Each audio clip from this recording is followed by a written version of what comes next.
Bienvenue pour ce nouveau numéro d'Impact Wrestlers. Aujourd'hui, c'est une spéciale One Night Only avec toute l'équipe de Wrestlers Radio. Bonjour l'équipe. Bonjour, oui. Ouais, Salut. c'est Prousty. Salut tout le monde, moi c'est Sébastien.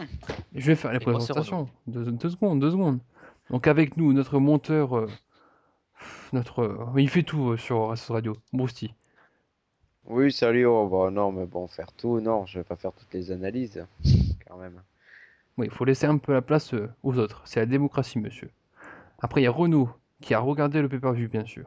Oui, j'ai regardé le pay-per-view parce qu'il y avait Van Damme contre Jerry Lynn et que moi ça me rappelle des souvenirs. Puis j'avais envie de voir les jeunes nouveaux, la bourrée de talent. Donc ouais, je suis là. Et il y a Sébastien, notre ami alsacien. Salut tout le monde, moi je ne rate jamais les pay-per-view TNA, donc je suis toujours là. Mais excuse... Hmm, et Sébastien, bah, je voulais rebondir rapidement, bah, qui est quand même un footballeur qui va assez loin, là, en Coupe d'Alsace des jeunes, il me semble. Il n'y a pas vraiment de rapport, mais bon, pour ceux que ça intéresse, j'affronte le Racing Club de Strasbourg dans quelques jours. Pour Non, un mais petit voilà, club comme le mien, c'est très bien. voilà, c'est pour ça. Bah, on avait Alvero à l'époque, donc maintenant, Sébastien. On rappelle quand même que c'est les moins de 19, hein. C'est ça? Ouais, voilà, les U19, ouais, c'est ça. Et je voulais rebondir aussi, tu n'as pas été déçu que Taryn Terrell n'était pas dans le pay-per-view? Ah, sa plastique m'a manqué, mais bon, son niveau in-ring, rien de gênant, hein. D'ailleurs, on en parlera tout à l'heure de Taryn Terrell, puisque dans un premier temps, on va faire la review de Extravaganza. On va décortiquer la carte et puis parler un petit peu aussi des retombées de ce pay-per-view. Et puis après, on va parler de Impact Wrestling, puisque la dernière édition, celle du jeudi 11 11, avril. 11 avril, a été très importante, puisqu'il y avait un programme assez dantesque pour cet Impact Wrestling, et malheureusement, les ratings n'ont pas trop suivi. Donc, Brucey va lancer un petit jingle. D'ailleurs, c'est le thème de Kenny King qui est présent dans ce pay-per-view. On se retrouve tout de suite après.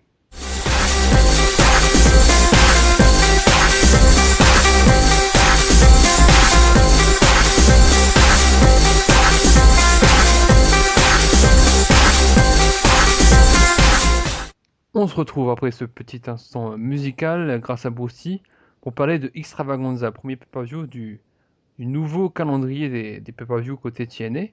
Donc, est-ce que Brucey, tu peux nous expliquer un petit peu le planning One Night Only, en quoi ça consiste? Bah oui, c'est assez simple parce que, bon, déjà, maintenant, il n'y a plus que 4 pay-per-view en direct. Donc, il y a déjà eu Genesis après le lockdown, donc, qui est passé il n'y a pas longtemps. Il y aura Anniversary en juin, et puis après Bound for Glory en octobre, il me semble. Enfin, Glory, c'est un petit peu le WrestleMania, hein, c'est le plus gros show pour la TNA. Hmm. Enfin, pour la TNA, à l'échelle de la Oui, oui, TNA, bien pour la sûr. TNA. C'est le gros choix annuel. Et donc, cette année, il y a le concept donc One Night Only, c'est-à-dire que chaque premier vendredi du mois, en l'occurrence là, bah, ça a commencé le 5 avril, est diffusé un pay-per-view, mais qui n'est pas disponible uniquement que le 5 avril. Il peut s'acheter n'importe quand, hein, mais voilà, en l'occurrence, c'était diffusé là. La première fois, avec un thème bien précis à chaque fois. Bon, c'est enregistré à l'Impact Zone. Donc, bon, c'est un décor assez familier finalement. Donc, Mais et à chaque c'est fois, moins un cher thème aussi, Brucey. particulier. Oui, c'est moins cher effectivement aussi. Je Sur- connais pas précisément Surtout les qu'ils prix, ont mais tout enregistré quasiment en paquet, parce que il y a les deux premiers pour One Night Only, donc Extravaganza et le prochain, je crois que c'est Joker's Wild Tournament. Non. oui, Euh, qui est Oh, c'est sympa consacré là. à oui un tournoi par équipe. Voilà, à chaque oui, fois il y a un thème. Il y aura aussi un pay-per-view pour les knockouts, oui. Enfin un bref, pay-per-view avec les légendes de la TNA, un truc comme les ça. Hmm. deux premiers ont été enregistrés en janvier, le 14, si je me rappelle bien, le 12, pardon. Le Oh, 12 Ouais, la c'est ça, janvier. classe. deux pay-per-view enregistrés le même jour quand même, hein, donc pour la Oui, ça, foule, c'est enfin, pas évident. là ça va encore parce que alors je ne sais plus quand c'était, je crois que c'était au mois de mars. Ils ont enregistré, si je me rappelle bien, 6 pay-per-view en 3 jours. Il y avait dimanche, lundi, mardi qui est enregistré et 2 pay-per-view par jour. Donc j'espère que le public Waouh. n'était pas le même parce que sinon on va souffrir au niveau de l'ambiance. Mais bon voilà, c'est au niveau économique, c'est plus rentable pour la TNA. Ce que je critique un petit peu parce que par rapport à la diffusion, par exemple, celui qui va diffuser au mois de novembre, là, il est enregistré au mois de mars. S'il y a un catcheur qui est pu attirer entre deux, alors qu'il était régulier au début de l'année, ça va pas trop le faire. Enfin bref. Donc oui, tous les premiers vendredis du mois, il y aura un pay-per-view latiné, en plus de Lockdown, Slammiversary, Panfurgory et Genesis. Et d'ailleurs, les 4 pay-per-view qu'on parle, qui ne sont pas enregistrés, qui sont en direct, seront délocalisés, pardon, par rapport à l'Impact Zone, ce sera pas à Orlando. Par exemple, Slammiversary, c'est à Boston cette année, c'est ça? C'est Oui. ça, ouais. Donc pourquoi Extravaganza nous demande Gus sur Bah, c'est le très très sur simple le hein, chat? parce que Extravaganza, bah, déjà le X Division et Extravaganza c'est un genre de mot qui a rapport à la folie. La X Division bah, est caractérisée par cette folie dans les mouvements quoi. Ouais, Voilà. l'extravagance. Oui. Donc voilà, bah, il y a beaucoup d'actions folles. Bah, comme on a vu par exemple avec un clip, parce qu'il passait beaucoup de clips Ce au que fur et je- à mesure, bon, avec les meilleurs moments et parfois quelques moments un peu discutables, comme Brian Kendrick qui battait Abyss. Enfin, Oui. bref, ça c'était un peu particulier. Mais ouais, un bon clip par exemple avec tous les super moves qui ont caractérisé la X-Division. Et là, il y a un paquet quoi. Ce Donc, que j'ai trouvé voilà. très bien d'ailleurs, comme ça remplissait un petit peu sans que ça soit redondant. Puis il y avait aussi quelques petites promos au micro Ouais, dans les j'ai bien coulisses. aimé aussi. J'ai bien aimé aussi ce concept de rappeler un peu l'histoire de la TNA par rapport aux prises, par rapport à tout ce qui s'est passé dans le temps. Pour ceux qui n'ont pas vu la TNA comme moi, c'était sympa de regarder aussi de ce qui s'est passé dans cette fédération. Donc j'ai bien aimé aussi ce truc entre les matchs, c'était pas mal. Puis j'ai trouvé que les promos au micro étaient toutes bien. Bon, certaines forcément mieux que d'autres, par exemple celle de Kazarian et Christopher Daniels, mais je les ai trouvées toutes bien. Par contre, le truc que j'ai pas trouvé trop bien, c'est qu'ils répètent dans plusieurs clips que. Alors je crois que la phrase c'est Size doesn't matter. Enfin, la taille n'a pas d'importance, c'est la taille du cœur qui a de l'importance. Sauf qu'il y a quelques semaines, Dixie Carter a mis une nouvelle règle pour l'exhibition, et depuis 2 semaines, là, je crois, il y a une limite de poids à l'exhibition. Donc c'est pas trop cohérent par rapport au discours de la présidente, quoi. Ah Ah bah ouais, là, ça, on touche au problème du pay-per-view enregistré, hein. C'est typiquement ça, hein. Hmm. bah oui, d'ailleurs, on verra clairement un problème du peut avoir enregistré dans un match quand on défilera la carte. Oui. Donc, D'ailleurs, on va commencer tout de suite avec le premier match, le Escape Match, qui a démarré. Alors, Brucey, tu es mon bras droit dans cette Impact Raceuse. Explique-nous un petit peu le concept du Escape Match. Il y a beaucoup de ben, X techniquement, le vainqueur, c'est à l'issue d'un match à élimination en général. dans une Mais cage. pas tout le temps. Que, ouais, dans une cage, mais avec un toit assez arrondi comme une coupole et une ouverture en haut. Bon, sauf que là, c'était pas le cas. C'était une simple cage, donc steel cage match. En gros, c'est pour ça que c'est très particulier, là, ce concept d'escape match, parce que c'était pas celui qu'on connaissait vraiment, qui consistait ben, au lutteur qui sortait du haut de la cage tout en haut par une petite ouverture. Hein. Alors que là, ben non, fallait sortir juste d'une simple cage, quoi. C'est ça qui est un peu décevant, on va dire. Déjà, l'ensemble du match était décevant, mais bon. Encore, on y revient peut-être aux participants, je pense. Il y a Gus qui nous demande, c'est peut-être bien de préciser, s'il y avait le ring à 6 côtés qu'il y avait à l'époque. Non, c'était un ring classique à 4 côtés, comme on a à Impact Wrestling. Ce qui est d'ailleurs peut-être un petit peu gênant pour ce premier match, parce que, enfin, comme il y avait 7 catcheurs impliqués, je vais faire la liste de tous les catcheurs dans quelques instants. Je trouve que ça faisait un petit peu bordel dans ce petit ring de 6 mètres sur 6. Êtes-vous Bah, j'aime d'accord? Non? bah, j'aime pas aussi le concept de faire des changements pour rentrer dans ce match. Ça m'a pas trop plu non plus. Je pense que pour ce type de match, il fallait mieux que tout le monde soit dans le ring en même temps et que ça parte véritablement dans tous les Ouais, sens. mais Là, si tu mets c'était. tout le monde en Mais même ouais, temps à non. 7, ça fait un peu bordel. Ouais, moi, Déjà là, malheureusement, je vois ce qu'il veut dire Seb, mais je pense que ça aurait été vraiment trop le bordel. Déjà là, ça faisait un peu. Si, bah, ils étaient un peu serrés, quoi, les mecs, hein, dans cette cage comme ça, sur ce petit ring. Alors, ils attendaient derrière les cordes, heureusement, j'ai envie de dire finalement, moi. Hein. Donc, non, sur ce coup-là, je rejoins pas Seb parce que je pense que ça aurait vraiment été trop le bordel. Puis en plus, les mecs, ils savent tout faire dans un ring, ils ont des prises de fou. Donc, comment ils auraient fait? Il n'y avait pas d'espace, c'était pas possible. Ils étaient obligés de faire comme ça, mais c'est vrai que bon, c'était un peu borderline, comme on dit. donc je vais faire la liste de tous les catcheurs impliqués. Il y avait Alex Silva, Jimmy Rave, Lindsay Dorado, Matt Bentley, Puma, Sam Shaw et Christian York. Donc je vais rappeler un petit peu qui sont ces messieurs.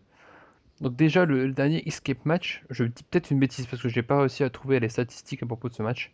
Normalement le dernier c'était à Lockdown de 2011 où il y avait les frères Bucks, Amazing Red, Brian Kendrick, Chris Sabin, Jay Little, Ruby et Suicide. Donc là, dans ce match, on avait Alex Silva et Sam Shaw, deux gagnants du cut check en 2012. Ils s'étaient rencontrés. Plus un troisième. Oui, non, mais attends, c'est parce que je vais expliquer quelque chose. Ils s'étaient rencontrés la dernière fois qu'on les avait vus à l'écran, c'était à Impact le 13 novembre 2012 parce qu'il y avait eu un Impact spécial cut check. Donc ils avaient eu un match l'un contre l'autre. Et je crois que c'était Sam Shaw qui avait gagné.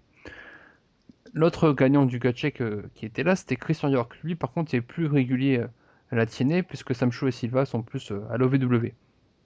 D'ailleurs, Christian York a fait 2 bons matchs à Impact contre Jeff Hardy et Bobby Roode, à son arrivée.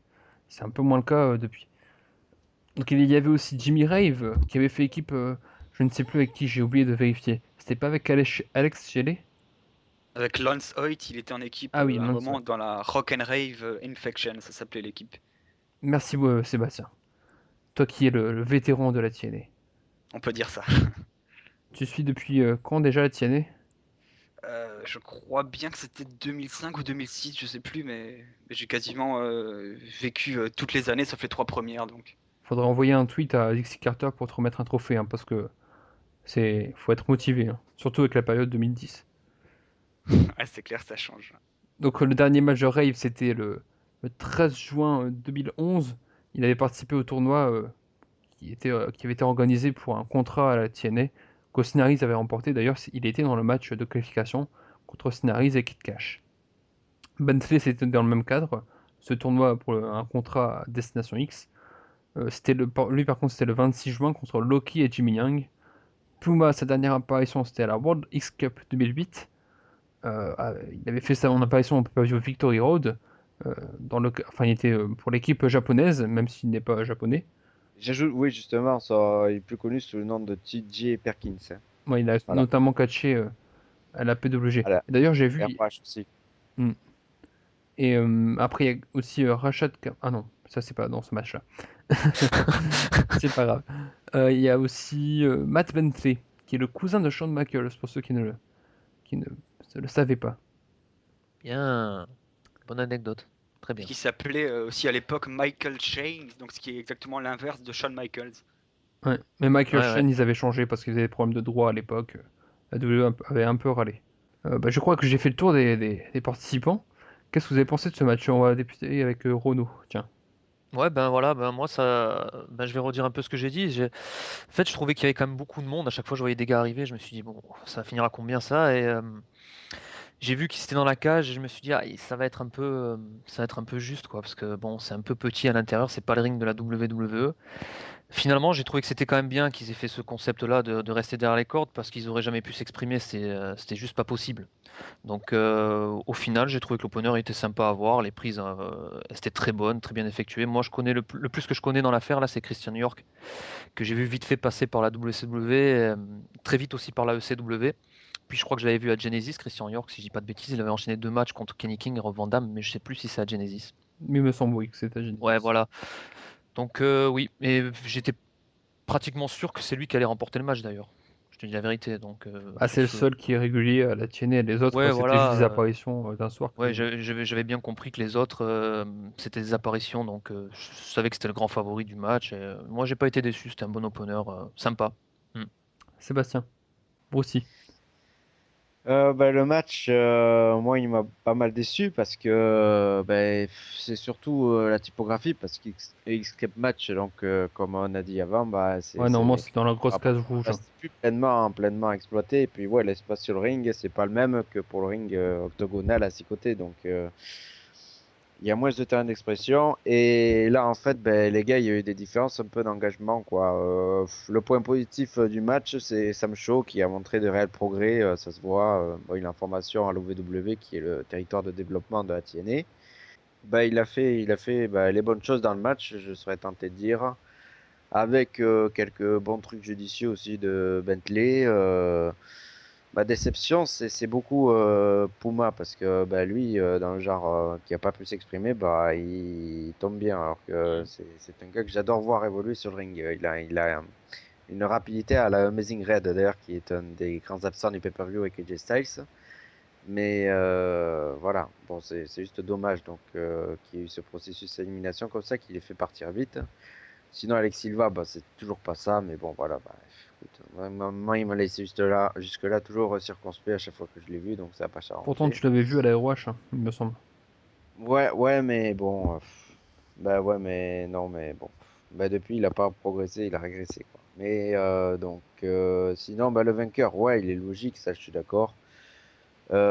Christian York, mais bon, le truc, c'est que bah, il est clairement pas à l'aise dans ce dans cet univers de l'X-Division parce que c'est pas son style, quoi. On l'a vu, il a livré ses meilleurs matchs contre Jeff Hardy. Donc, il est vraiment pas typé X-Division, en fait, Christian York. C'est ça le petit souci. Et dernière petite précision sur le match, juste Jimmy Rave, ben, c'est l'illustration que oui, c'était vraiment les passages d'un jour. Parce que, d'un soir, parce que depuis, bah, il est pleinement à l'aérouage. Donc, voilà. C'est-à-dire qu'il n'y a aucune chance de revoir un de ces gars-là, à part les trois du gut check. D'ailleurs, je pense que Christian York, son problème, c'est qu'il était peut-être typé X-Division à l'époque où il a fait son passage à l'ECW. Et je pense que maintenant, avec l'âge, c'est plus trop ça. Il a pas la rapidité pardon, qu'il faut pour l'X-Division. Sébastien. Ouais, moi j'ai pas été très très fan de cet opener parce que le concept déjà je trouve qu'il est très mauvais. Et aussi, il n'y avait pas d'enjeu parce que au final, ok, tu sors une stipulation, mais bon, le gagnant, qu'est-ce qu'il gagne au final? Pas grand-chose, hein. Donc, de ce côté-là, moi, je j'ai pas été plus emballé que ça. Même s'il y avait beaucoup d'actions, mais bon, j'ai quasiment rien retenu, à part le finish de Jimmy Rave, moi, que j'adore ce finish. Mais d'ailleurs, c'est pas un finish qu'utilisait Kurt Hawkins à un moment, à la WWE. C'est possible qu'il l'ait déjà utilisé, ouais, c'est Je crois vrai. que je l'ai déjà vu dans quelques-uns de ses matchs à Super C'est quoi Series. cette prise déjà? Ouf, ça serait dur à t'expliquer. Comment le décrire? Je pense, il me semble Il y a eu que, tellement d'actions que je me souviens même plus. il me semble qu'il met sa, comment dire, je crois qu'il se place en Russian leg sweep, qu'il chope la jambe et qu'il fait, Qui se retourne en fait ouais, sur voilà. lui-même. Ça serait assez dur à expliquer, Mhm. mais c'est une prise assez rapide Visu- et Et assez, visuellement, ça a de l'effet, ouais. ouais, un peu comme un crossroads, quoi. Enfin, pas dans la, je veux dire, dans la rapidité d'exécution. C'est Ouais, pas la ouais. même prise, mais Non, sinon le résultat est logique parce que c'est normal que la TNA mette en avant les catcheurs qui sont dans le roster et qui sont actifs. Donc de ce côté-là, rien d'autre à ajouter. Lindsay Dorado faisait ses débuts à la TNA en tout cas. Et moi j'ai été assez surpris. Enfin, je le connaissais pas plus que ça parce que je l'avais jamais. Je le connaissais parce que j'avais déjà vu son nom dans quelques-uns des shows indépendants des États-Unis, mais je l'avais jamais vu en action.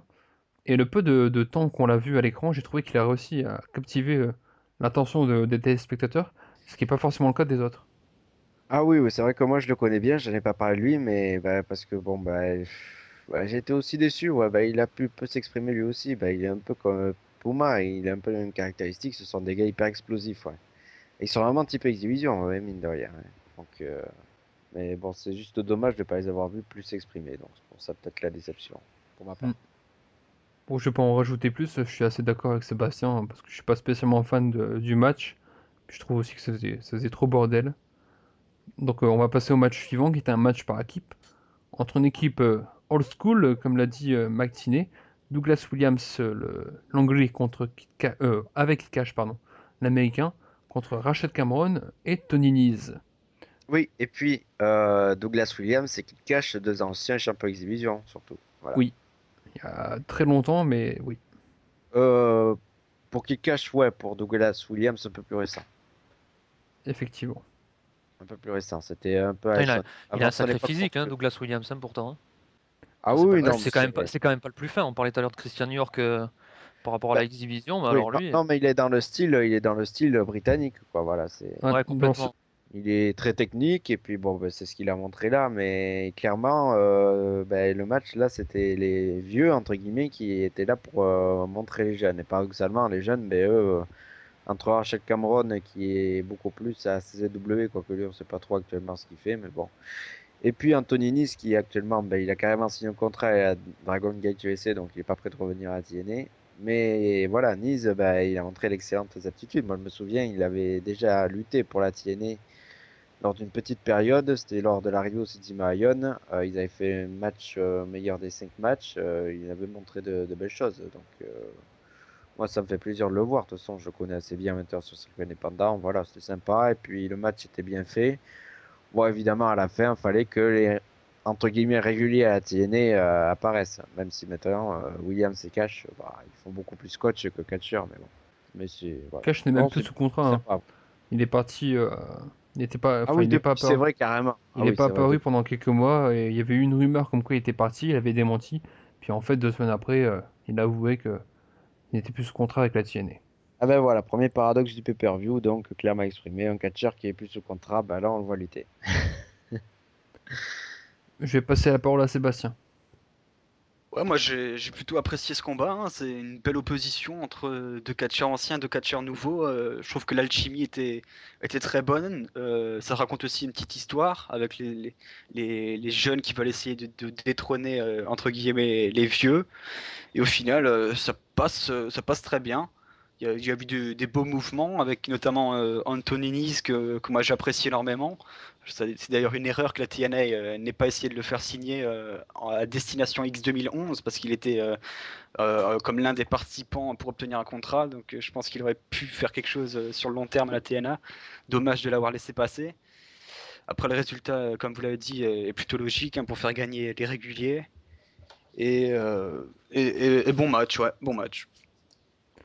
Bah, d'ailleurs, Nice était parti sur un contentieux avec la TNA, puisque les catcheurs qui sont sous contrat de manière régulière avec la TNA, enfin même, je crois même que quand ils sont pas sous contrat régulièrement, ils n'ont pas le droit d'apparaître dans des shows télévisés.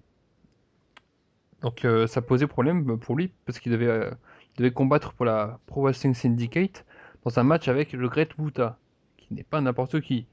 Et donc, ben, forcément, il a préféré partir de la TNA. D'ailleurs, il n'avait pas beaucoup non plus beaucoup d'exposition pour pouvoir aller faire ce match contre le Great Muta à la PWS. Kid Cash et Doug Williams, je les connaissais, mais par contre, ce Anthony Nice, je connaissais pas et c'est beau quoi. Avoir catché, c'est vraiment. C'est fluide, c'est propre, c'est magnifique. Quand il est rentré, quand il y a eu le tag, parce que j'ai trouvé quand même que Kid Cash et Doug Williams, ils ont bien cassé le rythme du match à un moment donné, en plein milieu, quand ils avaient la domination. Là. Mais par contre, quand Sunise est rentré, même son saut à un moment donné à l'extérieur du ring, où il retombe sur ses pieds, c'est vraiment magnifique à voir. Donc pour tous ceux qui ont pas vu ce gars catcher, n'hésitez pas à poser vos yeux dessus, parce que c'est magique. Donc oui, j'ai bien aimé ce combat, c'était très bon. Et ce gars là, ce Anthony Nice, maintenant, moi, ben, écoutez, je vais le suivre de près. Je vais essayer de retrouver des vidéos de lui et voir ce qu'il fait parce que c'est vraiment ce que j'aime voir, quoi. Donc rendez-vous à Evolve et Dragon Gate USA. Eh ben écoute, si j'ai le temps, moi je vais pas maintenant, j'hésiterai pas à poser mes yeux sur certains shows dès que je le pourrai. C'est vrai que je suis assez pris, mais ben, quand je peux, je vais pas hésiter parce que c'est ce que j'aime voir, quoi. Clairement. D'ailleurs, ouais, moi aussi, j'ai bien aimé le style du match, le style agressif de William Cash et le style aérien de Cameron et Nice.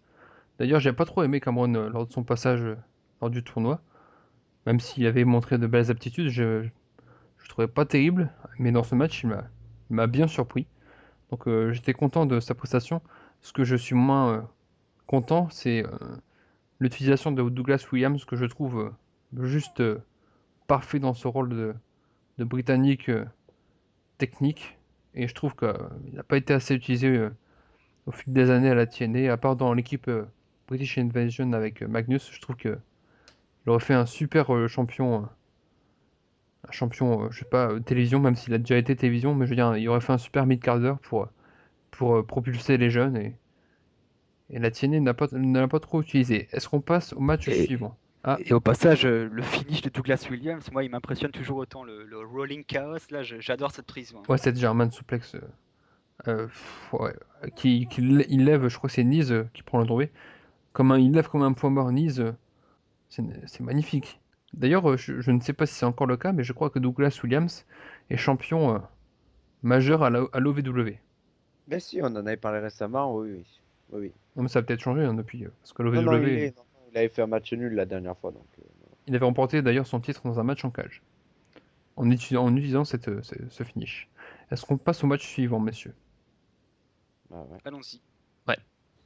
C'est un match simple cette fois-ci, entre Chavo Guerrero Jr. et Robbie E, avec un arbitre spécial qui n'a rien d'exhibition, Joseph Park.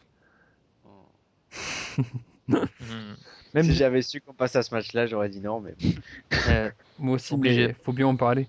Joseph Park alias Abyss, même si storylinement parlant, ce n'est Son pas frère. avoué. Oui, voilà, dans la storyline, c'est son frère. Donc Abyss, ancien champion X-Division, dans la période noire de la TNA. Je vais passer la parole à Sébastien, tiens. Ah, c'est le gros point noir de la soirée, on va dire, Je suis hein. pas d'accord. Enfin, pour moi, Ah, le point noir, c'est pas dans le match. J'en parlerai vers la fin. ah bon. grave. On verra ça. Et, personnellement, pas vraiment d'intérêt de voir ce match parce que il est pas très bon, il est très moyen même. Chavo Guerrero n'a jamais catché pour la X-Division, donc même on peut se demander qu'est-ce qu'il fait là. Elle l'a dit dans sa Robbie, promo d'avant-match que c'est un ancien champion cruiserweight, qu'il fait Ouais, partie d'une famille mexicaine, donc Lucha Libre, et Lucha Libre comme ça a inspiré les cruiserweight à la Non, WWE. non, non, mais il est allé plus loin dans son discours et c'est ça qui m'a énervé et qui rend complètement con, c'est qu'il a carrément dit que les Guerrero sont à l'origine de la X-Division, indirectement, ceux qui ont tout fait pour ce genre de lutte. Voilà. Et j'ai pas apprécié non plus. c'est ce qui m'énerve généralement avec Chavo, enfin, je l'ai déjà dit dans un autre podcast, mais je trouve que, bon, le catcheur est great, mais il tire, enfin, il tire de sa famille sa popularité, sinon il n'a rien de particulier. Ouais, complètement. c'est ça. Ça fait Ah des oui, années, hein. là, il citait son grand-père, par exemple, Gori Guerrero, voilà, bah, ça n'a rien à voir, quoi. C'était le plus grand luchador à son époque, oui. Hmm. Non, mais Très puis bien. même à la WWE, je trouve qu'à la WWE, Il il a a- toujours été en dessous de Eddie, il a toujours été en dessous, de toute façon, de Chavo, hein. Même à la WCW, du temps de la WCW, son utilisation, hein. Tu sais qu'il rentrait avec, comment dire, avec une tête de cheval sur un bout de bois. Il la mettait entre les jambes et il faisait son entrée comme s'il tapait sur le bout de bois. Bon, après, ça, c'est des gimmicks, hein, mais c'était pas un mauvais catcheur. Mais déjà, à l'époque, il était plus rapide, c'est sûr, il était plus jeune, mais ça a toujours été, moi aussi, hein, je trouve, tu as raison de dire ça, je trouve aussi que vraiment, il profite de son nom quand même, Chavo, pour se mettre encore plus en avant. Ça me gêne aussi beaucoup, ouais. Mm. ouais, j'allais dire que moi je trouve à la WWE, le seul moment où il a été brillant, c'est quand il a eu sa rivalité contre Mysterio. Et là encore, c'était une utilisation de sa famille. Bah, Chavo, c'est pas un mauvais catcheur, ça on peut pas le dire, mais c'est Non, vrai qu'il a jamais eu cette connexion qui fait de lui qui restera comme un catcheur ultra populaire. Enfin, il lui manque un truc, on va dire. Après, la victoire est plutôt logique, hein, parce que Robbie, ancien champion X-Division, mais bon, c'est plutôt un jobber actuellement, donc rien de plus à rajouter. Bah oui, il a perdu contre Rob Terry, donc c'est dire la tristesse de son niveau, quoi. Est-ce que Brucey, t'as quelque chose à ajouter sur le match? Non, à part quelques deux trois trucs propres, mais du classique et du genre la série les Free les Tres Amigos, enfin, je sais plus comment ils appelaient, les Tres Tres les Three Amigos. Amigos, Amigos, ouais. voilà. J'allais dire le Free Amigos, ça va être un Il le mélange. faisait des fois aussi, Et il faisait. ouais, le Frog Splash, bah écoute, de toute façon, il est habitué, il fait que ça, donc c'est pour copier Eddie, voilà, c'est l'exemple. Il a pas Et de au, personnalité propre, donc forcément. au passage, dans le clip promotionnel de ce show extravaganza, le résultat du match était donné parce qu'on voyait Chavo Guerrero faire son frog splash et Joseph Parr faire le compte de 3 pendant ce clip, donc ça spoilait déjà le show, donc ça, Oh je là trouvais que là là c'était là. assez mauvais. Hmm. D'ailleurs, au niveau de... On va faire un petit aparté, mais vraiment rapide. Au niveau du hype du pay-per-view, je trouve ça vraiment mauvais parce qu'ils en ont pas parlé dans Impact, à part dans celui qui précédait Extravaganza, où ils ont fait un petit clip avant le match X-Division, qui était plutôt bon d'ailleurs, un match à 3. Mais ils en ont pas parlé à part sur leur site et sur Non, les mais, réseaux sociaux, quoi. Je trouve non, mais ça totalement con. oui, pour moi, de manière générale, la TNA ne sait pas bien se vendre. On en reparlera bien plus tard tout à l'heure, mais pour moi, elle sait pas bien se vendre. Donc à partir de là, elle met pas suffisamment bien ses produits en valeur. C'est dommage. Donc next, Oui. c'était un match Ultimate X entre Kenny King, Mason Andrews, Rubix et Zimayon. Est-ce que tu connaissais ces catcheurs, Renaud? Alors, comment on dit Zimayon, c'est ça? Oui. Zimayon. Ouais, mais Zimayon, oui, et Kenny King aussi. Les deux autres, non. Qui est francophone d'ailleurs, Zimayon. Ah si, Mason Andrew, tu dois le connaître, hein, il est apparu à la WWE dans les thérapies entre Oui, Kane et Daniel Bryan. c'était Ah ben Harold. oui, d'accord, ok. Harold, c'est ça, voilà. D'accord, ben tu sais quoi, j'ai même pas fait. Ouais, ça m'a pas fait tilt sur le moment, mais ouais, Bon, bah alors après, oui. c'est normal, c'était Donc un il y a que rôle assez Rubix. D'ailleurs, Taz m'a bien saoulé à dire Rubik pendant tout le match, Ah ouais. perso. Ah bah, on va en revenir tout de Oh, suite. c'est un manque du respect du gars, surtout que c'est Oh, c'est Jigsaw, lourd, quoi, c'est Chikara, lourd. c'est un gars qui fait un excellent boulot, et puis, bah, ouais. Non, mais Taz, ouais, de manière générale, bah, c'est l'illustration qui a été lamentable au commentaire, quoi. On va en venir tout de suite à le point noir pour moi du pay-per-view, les commentaires, parce que Taz était, non seulement d'habitude il est chiant, mais alors là encore plus, parce qu'il était dans sa gimmick de mec des Assassinates, donc qui contredit tout le temps Mike Tinney, et dans tous les matchs, il parlait, j'ai trouvé, hein, il parlait plus de choses qui étaient en dehors du match, qui ne concernaient pas le match, que du match en lui-même. Rubik's Cube, là, c'est l'exemple.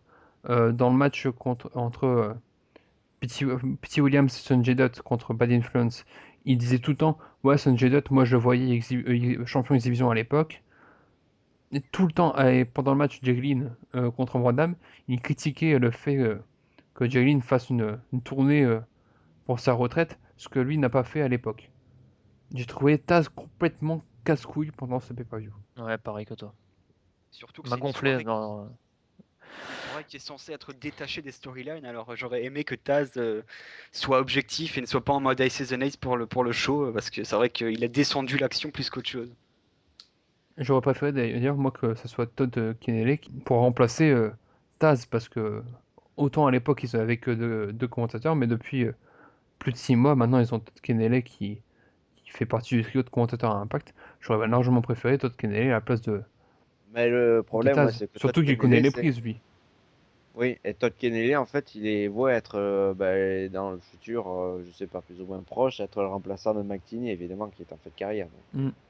Donc le match en lui-même, est très différent des commentaires, il est absolument excellent. Il y a d'excellentes transitions entre quatre mecs hyper talentueux. Moi j'adore les quatre mecs, donc à partir de là, et puis il y a de très bons trucs, et notamment Mason Andrews et Jigsaw, paradoxalement, les deux gars qui sont pas réguliers, qui ont été très très bons, même si Zima Ion, évidemment aussi, voilà, il a fait son taf. Kinekick Kick un peu plus discret, mais ça a beaucoup joué sur la stipu à la fin, parce qu'à stipu, il faut bien retomber à LEX.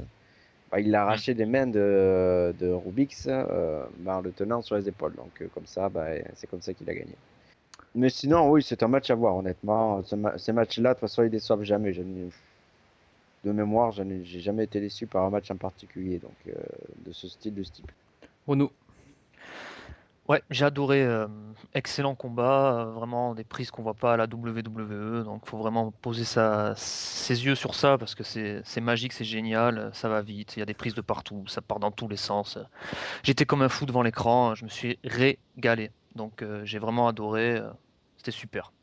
Renaud ne se serait pas-il transformé en Patrick Sébastien parce qu'il a dit c'est magnifique, c'est génial. C'est magnifique, c'est génial. En fait tourner les serviettes. Non mais ouais, c'est magnifique, c'est génial. Donc j'ai pas d'autres mots en fait pour décrire le truc. Ça part dans tous les sens. Alors je sais pas trop quoi dire quoi par rapport aux prises et tout. Ça va tellement vite, mais c'est beau quoi. C'est vraiment des trucs qu'on peut pas voir à la WWE. Ça c'est sûr. Donc Et une petite question, est-ce que c'était ton premier Ultimate X ou tu en as déjà vu auparavant? non, c'était le premier Ultimate X que j'ai vu. Bah, heureusement que t'es tombé sur celui-là parce que c'est vrai Ouais. qu'il y en a eu quelques-uns beaucoup moins bons il y a l'année dernière et il y a 2 ans. Je me souviens d'un Ultimate X avec Amazing Red et Robbie E. Voilà, il y avait quelques spots intéressants, mais c'était assez pauvre dans le ring. Moi, je vais enchaîner sur ce point-là parce que moi, j'ai vu quasiment tous les Ultimate X et c'est vrai que depuis quelques années, les Ultimate X sont d'une durée de très faible, c'est 10 minutes maximum et les spots sont pas formidables à part le spot de fin en général qui laisse une bonne impression, mais le reste du match est pas terrible. Et là, avec ce Ultimate X, j'ai retrouvé un concept que j'adore depuis le début avec un bon match de quasiment un quart d'heure, il me semble. Et c'est du début à la fin, c'était bon. Donc, c'est un des tout meilleurs Ultimate X depuis quelques années et j'ai vraiment apprécié. Donc je suis bien tombé alors. Ouais, Très bien même. Moi, il y a quelques spots quand même qui m'ont marqué. C'est Rubix.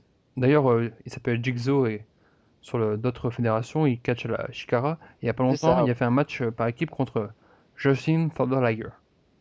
Voilà. Le haut C'est niveau quoi. ouais, voilà. Donc pour dire quand même que le mec, même si à la TNA, il est pas trop connu, il a quand même un certain niveau. Donc Ouais. Rubix, oui, son Hurricane Rana à partir des cordes, le moment où Zimayon est projeté dans le pylône, et puis il y a aussi Ah oui, oui, oui, oui. il y a aussi je crois que c'est Rubix qui le porte sur Mason Andrews, un reverse TKO, ils sont tous les deux accrochés, puis il les retombe comme ça pour lui écraser la face. Je trouvais ça quand même assez beau, et j'étais content que dans ce match il y avait des prises de risque qui n'étaient pas trop communes, pas trop simples. C'est ça, ils font des prises de risque, mais en plus ils les réussissent. Donc quand tu arrives à faire des choses qu'on voit pratiquement jamais, mais qu'en plus tu réussis, ça prouve le niveau des gars. À ce niveau-là, c'est des magiciens les mecs, Ouais, des parce qu'il artistes. y avait eu un Ultimate X match à Destination X l'année dernière, et c'est là où Sonjay Dutt d'ailleurs s'était blessé en faisant son standing shooting star. Bref, il s'était blessé au bras, il avait cogné un peu dans les cordes. Et justement là, je crois qu'il y avait eu un ou deux botches, ce qui gâchait un peu le truc, même si le match était assez bon. Mais ce qui est plaisant dans ce match, c'est qu'il n'y a aucun botch et c'est très très beau à voir. Ouais. Next, Yes. un match par équipe, encore une fois. C'est le deuxième de la soirée, entre Bad Influence, Christopher Daniels et Kazayan, contre Pete Williams et Sonjay Dutt. Je vais passer la parole à Brucey parce que c'est un gros fan de Pete Williams. Oh bah oui, évidemment, bah, de son style et tout, c'était quand même un des plus grands tout simplement de l'X-Division à l'époque. Et, il représentait la fameuse Team Canada qui a aidé par exemple à l'essor de Bobby Roode. Ça situe un petit peu le personnage qui faisait beaucoup avec Chris Sabin et AJ Styles. C'était un âge d'or de l'X-Division à l'époque. Et puis, disons qu'il était parti en très mauvais termes en 2009 parce qu'il était forcé d'adopter carrément même le look un petit peu de Scott Steiner avec les cheveux et tout, donc ça lui plaisait pas du tout. Et dès qu'il a pu, il s'est barré. Mais apparemment, il signe son retour. Hein, c'était les prémices déjà là. Et puis dernièrement, il a lutté aussi. Il a gagné un match à 3 contre Mason Andrews et Sonjay Dutt. Donc apparemment, il semble de retour à TNA. Ma foi, je suis complètement pour. Et puis, puis quand on voit ce qu'il montre encore dans le match, ces transitions de prise, c'est absolument exceptionnel, quoi. C'est l'arsenal complet. Il en remonte. Et puis, il arrive à faire des combinaisons de deux prises à la fois sur Kazarian et Daniels. Je vais pas citer de prises en particulier, tellement elles sont nombreuses. Bon, après, la déception, évidemment, c'est de ne pas l'avoir vu faire le Canadian Destroyer pendant le match. Il a fait après, donc ça, c'est un kiff. Et puis Kazarian le vend très très bien. Mais ouais, pendant le match, de toute façon, la victoire de Bad Influence, c'est logique. Parce que eux, c'est l'équipe stable évidemment de la TNA. Et puis, mais Sonjay Dutt aussi a montré d'excellentes aptitudes. Donc, mine de rien, ces quatre-là sont réguliers. Donc, maintenant à la TNA. Donc, ce serait pas désagréable de les voir à l'avenir pour les types par équipe. On sait jamais. D'ailleurs, son dernier match, si on compte pas celui qui a fait un Impact il y a 2 semaines, c'était en 2009. C'était un Impact dans un match par équipe avec Eric Young, son copain de la Team Canada, contre les Beer Money Inc. pour les ceintures par équipe. Je vais passer la parole à Renaud qui a bien aimé Sonjay Dutt. Oui, bon, alors déjà, les 4 athlètes, ils sont vraiment exceptionnels. Ça, c'est clair. Après, ce Sonjay Dutt, là, c'est la première fois que je voyais ce mec. Et quand il est rentré pendant le match, il a vendu du rêve. J'ai adoré. Je me suis régalé du début à la fin. La team Kazarian Daniels, je la kiffe. J'ai déjà regardé quelques combats et ces deux mecs, j'adore. Même leur façon de faire, déjà les prises, bon, ils sont super, mais même leur façon de faire, leur façon d'être, j'adore Kazarian et Daniels. Mais c'est vrai que ce Sonjay Dutt, là, c'est la première fois que je voyais ce mec et ça vend du rêve. C'était super. Pete Williams, on sent vraiment que il faut qu'il fasse le Canadian Destroyer. C'est un truc attendu, quoi. J'ai senti vraiment que le public de la TNA, il attend vraiment avec impatience cette prise et il la sort pas pendant le match et finalement il la sort à la fin, comme si c'était le petit truc en plus, quoi, la cerise sur le gâteau. Et j'ai noté aussi la close line de Kazarian sur Daniels sur le truc à la fin justement quand il tenait. La close line de Kazarian, il a été comme un fou sur Daniels. Ça a claqué, Daniels est tombé au sol très vite. Donc c'est un combat que j'ai kiffé. Pour moi, c'est le meilleur combat pour l'instant. J'ai bien aimé celui de la X Division là, avec le petit X à aller chercher. Comment s'appelle déjà le concept? Ça me rappelle plus. Ultimate X. Ultimate X, voilà, on venait d'en parler. Donc Ultimate X, j'ai vraiment bien aimé, mais celui-là, je dirais que c'est le plus qui m'a fait marquer. Donc c'est très bien comme ça, je me suis régalé. Vraiment. Sébastien. Ah, moi, je suis complètement Renaud. Moi, je dirais même que c'est le match que j'ai préféré de la soirée. Parce qu'on s'y attendait pas à que ce soit si bon, en fait. Hein. On pensait que ce serait un bon match, mais sans plus. Mais finalement, c'était véritablement un très bon match. Avec Bad Influence qui est toujours aussi bon hein, comme équipe. Ça, on peut pas le nier. Je pense que c'est la meilleure équipe de 2013 actuellement. Ensuite, Pete Williams, on le connaît tous pour les anciens de la TNA et c'est toujours un plaisir de voir catcher avec son fameux Canada Destroyer. C'est une prise que tu as envie de voir à chaque fois et tu t'en lasses jamais. Et Sonjay Dutt, qui est un très bon athlète et malheureusement il n'a jamais touché encore au titre X-Division, ce qui est très dommage parce qu'il le mérite amplement. Mais à chaque fois qu'il catch, le gars fait son job, il délivre de l'action et c'est toujours un régal de le voir catcher. Donc moi j'ai vraiment adoré ce combat. Je pense qu'il aurait pu l'avoir le titre X-Division de l'année dernière s'il s'était pas blessé au bras. Ça l'avait handicapé pendant quelques semaines. Et Williams, il a remporté 2 fois le titre, hein. Et je rassurer mes 3 copains, Pete Williams sera assez présent dans les pay-per-view One Night Only les mois suivants. Ça, c'est une grosse nouvelle, hein. Vu la Ouais, qualité du gars, oui. Et plus généralement à la TNA, parce que déjà, avec son match gagné il y a 2 semaines, il sera dans le prochain match pour le titre Exhibition qui rassemblera donc 3 lutteurs. Oui, est-ce qu'on va Deux revoir contre Sonjay l'équipe. Dutt? il y a une grande C'est chance. Ouais. ça la question. Pas lors de ce match en tout cas, vu que son Dutt a été battu dans le match que Williams a gagné. Mais ouais, ce serait bien, effectivement. Ouais. Je pense d'ailleurs qu'ils vont faire assez tourner les catchers X-Division pour pas trop que ça soit répétitif à Impact. Parce que surtout que ça sera des triple threats à chaque fois. Je pense qu'ils vont pas mal tourner. Une fois par mois, ouais. Est-ce qu'on passe à la suite, messieurs? Ouais. Donc on va passer au match peut-être le plus attendu de la soirée entre Rob Van Dam et Jerry Lynn dans un no disqualification match. Je vais passer la parole à Sébastien d'abord. Alors moi, je n'ai pas connu la grande époque de la rivalité Rob Van Dam contre Jerry Lynn. Moi, j'ai connu la rivalité qui a eu lieu l'an dernier ou il y a 2 ans, je sais plus, entre ces deux catcheurs. C'était à la TNA et ça s'est conclu sur un match à Bound for Glory. C'était quasiment le même match que celui qu'on a eu à Extravaganza, mais encore une fois, moi j'ai vraiment apprécié ce combat. C'est toujours efficace de voir leur façon de catcher avec les objets, etc.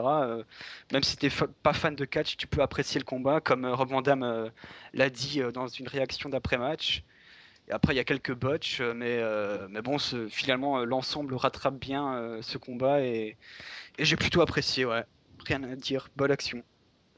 Il y a Renaud aussi qui a bien apprécié ce match, mais il a regretté l'absence de Bill Alfonso. Ouais, là, tu trolles. Là, tu trolles vraiment parce que Bill Alfonso, il me manque, mais alors pas du tout. Ce mec m'a pété les oreilles pendant mon adolescence. Donc bon, avec son sifflet. Rappelle quand même qui c'est Bill Alfonso. Mais Bill Alfonso, c'était le manager de Rob Van Dam à la ECW et de Sabu aussi quand ils étaient en team. Et à chaque prise, au tout début de combat, pendant tout le match, en fait, pratiquement, il était toujours en train de siffler. Un petit gars tout maigre avec des dents pourries et une casquette sur la Ah tête. oui, il y avait Jimmy Hart avec son haut-parleur, il y avait Bill Alfonso avec Ouais, et je peux te dire que Bill Alfonso, son sifflet, il tuait l'haut-parleur de Jimmy Hart. Si tu fais un combat sifflé contre haut-parleur, c'est Bill Alfonso qui gagnait par KO. Et sinon, ce combat, moi j'ai adoré, ça m'a fait vraiment plaisir de les revoir. Parce qu'ils sont plus jeunes en plus maintenant, les deux mecs, et je trouve que franchement le match était quand même très très bon. Moi j'ai connu les chefs-d'œuvre justement, parce que c'est pour moi des chefs-d'œuvre qu'ils ont livrés dans les années fin 90 à la ECW. J'ai vu ces combats et j'en ai noté 3. Il faut voir ceux à Hardcore TV en 98, celui à Living Dangerously 99, mais surtout il faut poser ses yeux sur leur combat à Hardcore Even en 99, qui est magique du début à la fin. Ils ont fait quelques fois équipe aussi à la ECW, notamment contre les Impact Players. C'était Lance Storm et Justin Credible à l'époque. Mais quand même, quelle alchimie, quoi. Quand j'ai revu ce match-là, quel âge il a maintenant, Jerry Lynn? 49. 49 ans. Quel combat. Quel combat de faire ça à 49 ans. C'est juste magnifique. Moi, j'ai surkiffé. Vraiment, c'était super. Merci, messieurs. Merci, Jerry Lynn. Merci, la TNA. C'est super. Et encore une fois, Renaud, t'es tombé sur un bon match parce que en Van Damme à la TNA, ça n'a pas toujours été. Ouais, ouais, moi j'avais vu Rob Van Dam récemment là, à la TNA, j'avais pas trop apprécié. J'avais bien aimé quand même son petit combat contre Christian York, là, quand j'en reparlais tout à l'heure, que Christian York avait catché 2 fois à Genesis. Mm. J'ai trouvé que là il était un peu plus impliqué. Sinon, oui, je sais très bien que ces derniers temps, j'avais été très déçu moi aussi par les matchs de Van Damme, mais là quand même, t'as senti qu'il a sorti le paquet pour son ami Jerry Lynn. Il y a tellement une alchimie entre les deux et du respect. D'ailleurs, on a vu une petite interview après aussi dans le pay-per-view où ils parlaient tous les deux.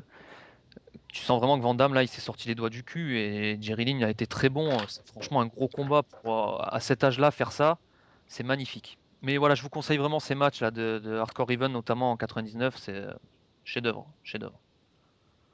Je passe à Brucey qui va un peu troller sur le match. Un tout petit peu. Non, c'est pas sur le match, c'est sur le contexte. Parce que sur le match, écoute, Renaud a tout dit. Moi, je suis tout à fait d'accord sur tous les points avec Renaud sur le contenu du match. RVD, c'est très rare de le voir aussi propre. Donc, et puis Jerry Lynn, moi, j'adore parce que lui, le temps n'a jamais d'emprise sur lui. Et il avait été exceptionnel aussi, je me rappelle, il y a 4 ans à la ROH. J'étais très surpris de le voir à ce niveau-là déjà à l'âge de 45 ans, il était énorme. Donc, surtout que lui, il a toujours eu un catch assez risqué parce qu'il était aussi des premières années de l'exhibition quand même. Et donc, voilà, c'est pas non plus l'invité spécial comme ça, quoi. C'est normal qu'il soit là. Mais ouais, le contexte du match quand même. Donc, à l'époque, Rob Van Dam était encore champion exhibition. Mais sauf que depuis, il a coulé tellement d'eau que Rob Van Dam n'est carrément même plus à TNA. Donc, c'est très paradoxal ça, d'une chose. De deux, Jerry Lynn, c'est sa tournée, c'est sa tournée d'adieu, quoi, avant sa retraite. Le problème, c'est que sa retraite, il l'a officiellement prise il y a 3 semaines chez lui, au Minnesota, à l'occasion d'un show qui lui était dédié.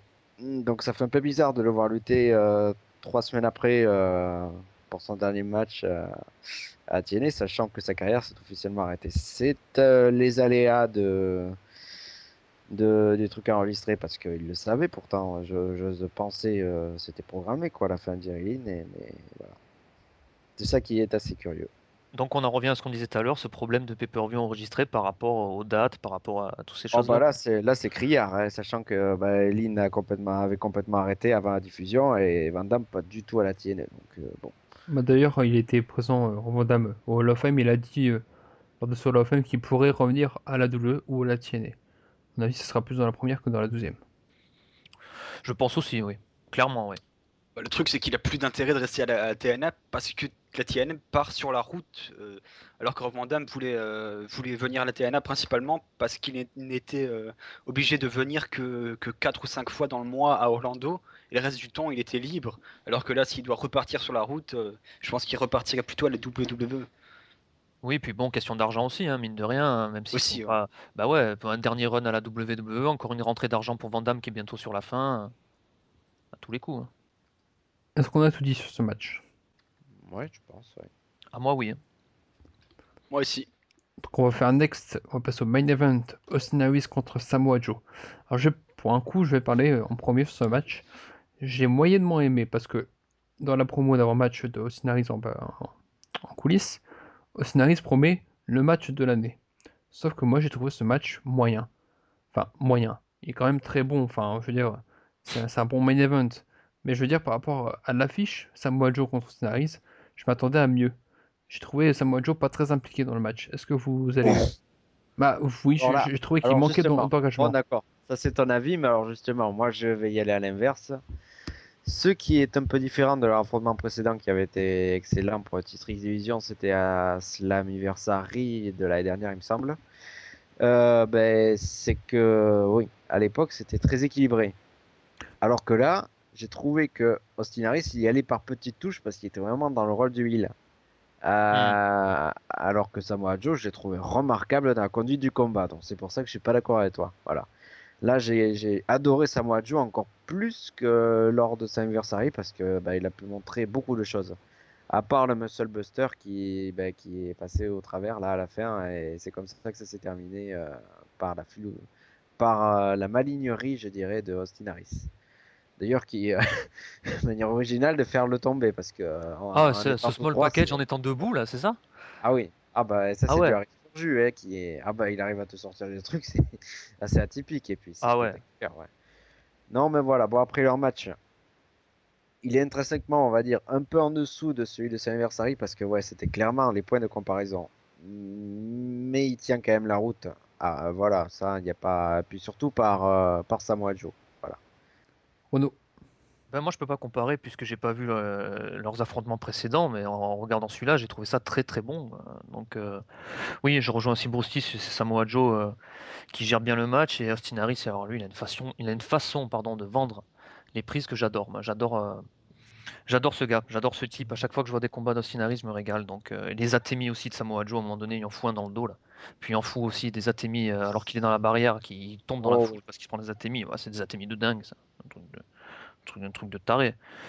J'ai adoré. Samoa Joe, c'est un big man exceptionnel. Physiquement, quand on le regarde, on se dit que le mec, il va être lourd, qu'il va être chiant, qu'il va être ennuyeux, mais c'est juste exceptionnel. Donc, je me suis régalé. Très bon main event. Pas le match de la soirée, mais ouais, Austin Harris qui est un peu abusé en coulisses en disant que c'est l'être le super combat de la soirée. Non, ça n'a pas été le super combat de la soirée, mais c'est quand même très très bon, quoi. Très agréable à regarder. Donc, ouais. Bon point encore une fois pour moi. Sébastien. Ah, moi, je vais être assez bref parce que j'ai le même avis que toi, Vincent. En fait, comme je suis obligé de faire la comparaison avec ce qu'il y avait dans le passé, alors ce match-là est un peu en dessous de mes attentes qui étaient très élevées, vu que j'ai toujours connu du très bon Samoa Joe contre Austin Aries. Là, c'était juste du bon Samoa Joe Austin Aries, mais pas du très bon. Après, faut pas oublier qu'il n'y a pas de storyline entre les deux, donc de ce côté-là, ça a peut-être contribué au fait que le match soit moins appréciable. Et le temps d'exposition était quand même assez conséquent. Je sais pas le temps exact, mais je crois qu'on doit frôler les 20 minutes. Ah oui, ils avaient du temps, oui, hein. Ouais, J'ai ouais. j'ai pas le temps exact non plus. Ouais, il doit bien avoir 20 minutes, Je vais hein. essayer de trouver ça. Ça reste un très bon match, très bon main event, mais en dessous de mes attentes. Ouais. Ça Bon, dure bah, 18 minutes 18. Ah bah, on Ouais, a non, approché pas les loin 20 des 20 minutes. minutes. Ouais. C'est le match le plus long de la soirée. Tous les matchs Voilà. ont dépassé les 12 minutes, à part le Chavo Guerrero Ruby qui durait à peine plus de 5 minutes. Dieu merci. Est-ce qu'on passe aux notes? C'est parti. Je vais demander à Renaud en premier. Allez, je vais mettre 8. Et dis donc. Parce que ouais, je vais mettre 8 parce que moi je me suis régalé, j'ai passé une excellente soirée, à part le Roby, Chavo.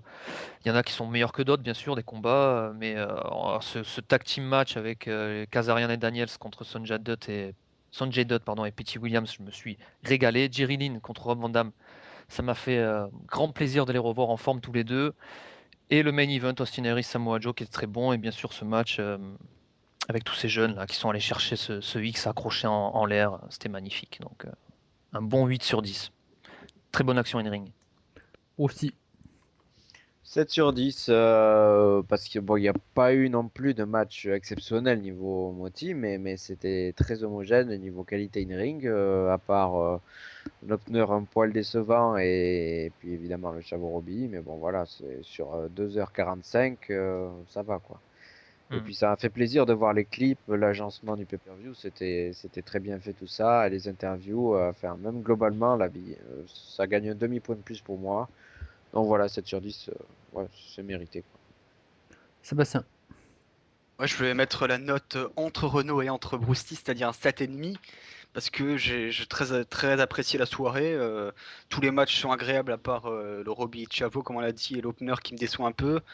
Mais dans le One Night Only, c'est le niveau in-ring qui est demandé et on l'a eu ce soir-là, donc un bon 7,5.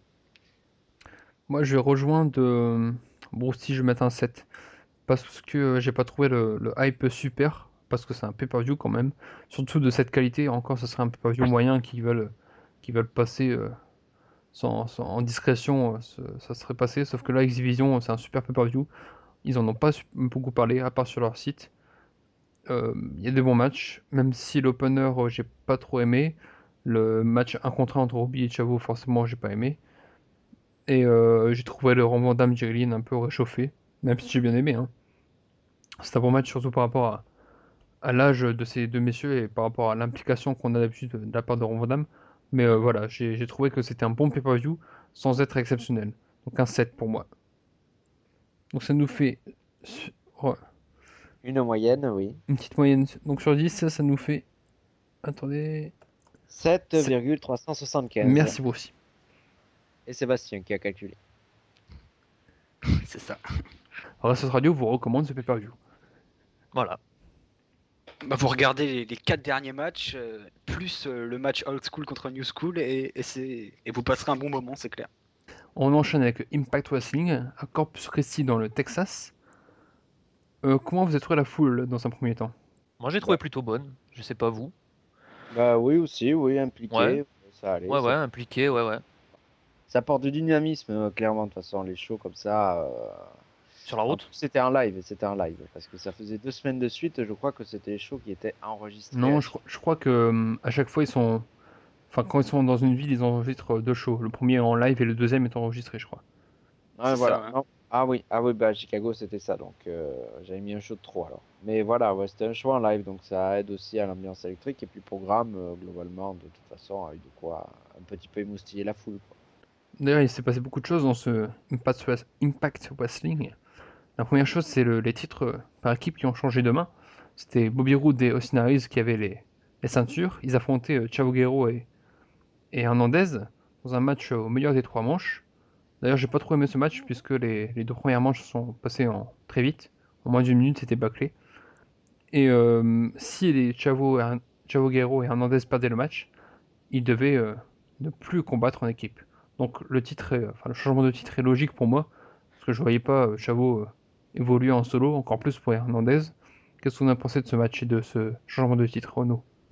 Bah, j'ai eu peur aussi comme toi au début, ça s'est très vite passé les 2 premiers tombés. Bon après c'est sûr, c'est Impact Wrestles, donc il y a beaucoup moins de temps que sur un pay-per-view. Impact Wrestling. Impact Ouais, Wrestling, c'est ah notre ouais, émission. ouais, petit, ouais, c'est l'émission ça. Impact Wrestling, et donc il y a beaucoup moins de temps que sur les pay-per-view. Pour développer les matchs, c'est plus compliqué. C'est pour ça que ça s'est très vite passé au début. Alors je me suis dit, ah mince. Finalement, derrière, c'était quand même, ça a pris un bon petit rythme et j'ai bien aimé la suite du match, mais c'est pas non plus un match extraordinaire. C'était pas mal, c'était un bon opener. J'avais peur que ça soit bidon, mais finalement, c'était pas mal. Et oui, pour Chavo, c'est logique. On préfère à la limite aller le voir par équipe que le voir seul, hein, clairement. Ah, moi, ça m'a pas trop dérangé le début de match avec 2 tombées rapides parce que ça sort un petit peu de l'ordinaire de la formule classique des 2 out of 3 falls match.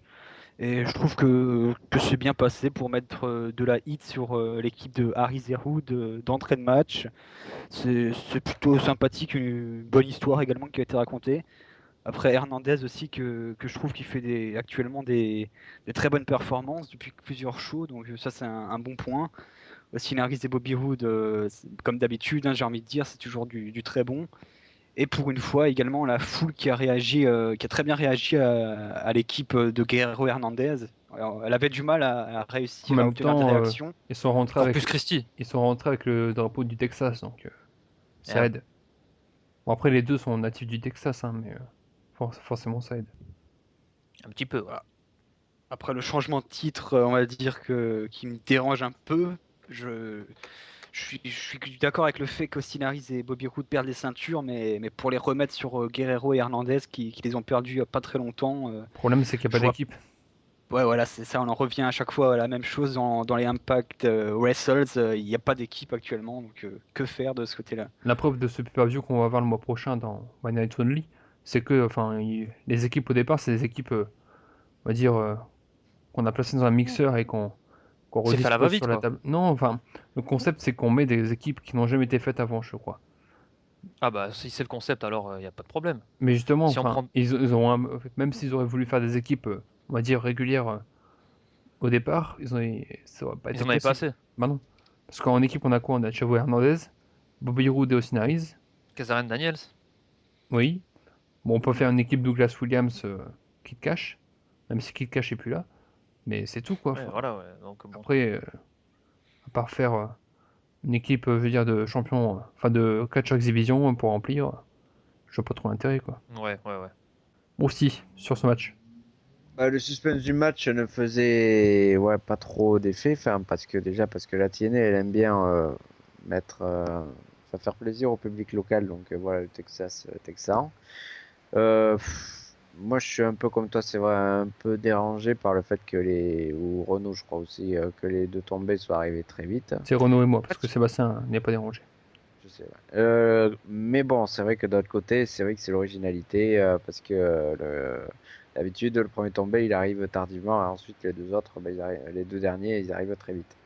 Mais c'est surtout le deuxième tombé qui est arrivé trop vite à mon goût parce qu'il est assez couillon, quoi. Mais sinon, bah ouais, j'ai beaucoup aimé le match, enfin beaucoup, pas non plus, voilà, extraordinaire, mais un honneur correct.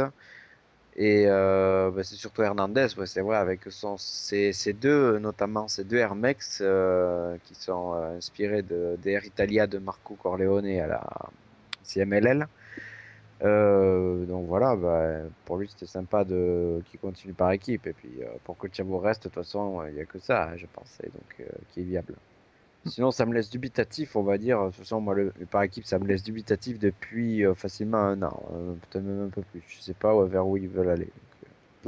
Marco Corleone, c'est l'ancien Mark Jindrak à la WWE. Oui, aussi, ouais.